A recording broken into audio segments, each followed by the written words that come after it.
La tentation est grande pour qui s'attache à une œuvre de se prendre trop au sérieux. Elle n'est pas moindre pour l'apôtre.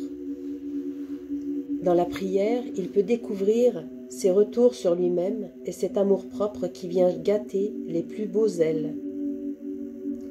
J'ai découvert encore et je découvre tous les jours de nouvelles illusions dans le zèle, et je me suis senti un grand désir de purifier celui que Dieu m'inspire et que je sens croître tous les jours. J'ai encore des sentiments d'une grande confusion sur ma vie passée, une persuasion très forte et très claire du peu, du rien que nous contribuons à la conversion des âmes, une vue très distincte de mon néant. Plutôt que de chercher les approbations humaines, il faut s'efforcer de plaire à Dieu et pour cela vivre en sa présence. Pour le mépris du monde, il me semble que l'usage de la présence de Dieu est bien efficace.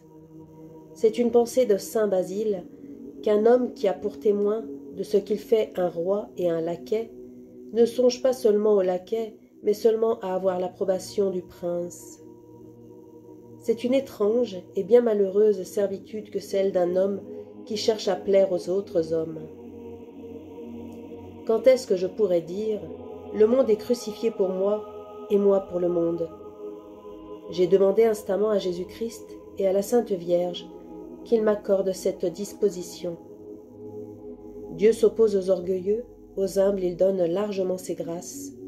Telle est la conclusion du sermon sur l'humilité chrétienne.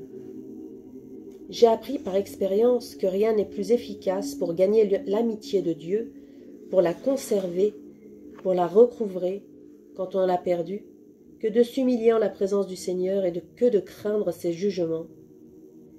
Dieu résiste aux superbes, mais il faut qu'il cède à l'humilité de ceux qui le craignent. Il faut qu'il s'approche d'autant plus d'eux qu'il tâche de s'en éloigner par modestie, qu'il ait soin de les relever à mesure qu'ils s'abaissent davantage. Enfin, il ne peut se défendre de les combler de grâce en ce monde et de gloire en l'autre.